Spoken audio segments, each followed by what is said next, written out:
get real for a second over here, especially if you like readings and oracles and divination and magical feminine, things like that.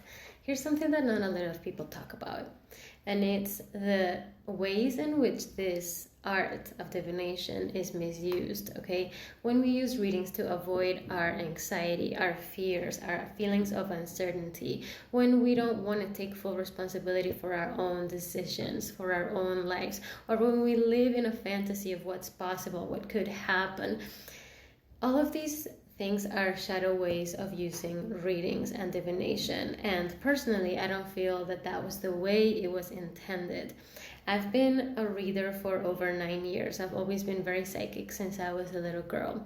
And I have experience using tarot and oracle cards and channeling in lots of ways, and I've not always done it in the most aligned way. So I know exactly what it's like. I know exactly what it's like to have an addiction, to do readings for yourself every single day, or to watch pick a card readings on YouTube or whatever. And I also know what it's like to do it in a very conscious, loving way, to tune in with yourself and your body and your intuition first before relying on what some cards are saying or what someone else is saying. Okay, and I think that this is really important. It's a real conversation that we need to have, because it's becoming more and more popular, which in a way I think it's great to give it visibility and, you know, remove the art of divination from the shadows of shame or secrecy, because it's a powerful tool. But that's the thing, it's a powerful tool, and that comes with responsibility. And I think that the most important thing is to just be honest with ourselves.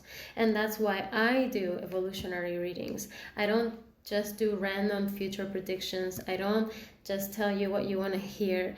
My readings are here to actually give you information on the things that you need to see, your blind spots, your blockages, looking into things that are in your subconscious, because that's actually going to empower you. That's actually going to give you the insight that you need right now.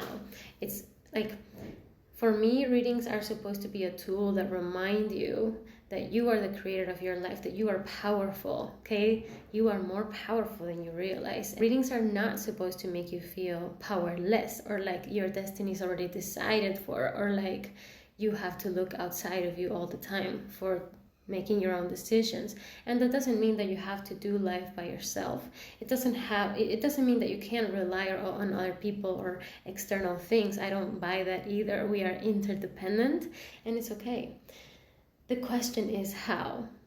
How are you doing it? Are you doing it to escape?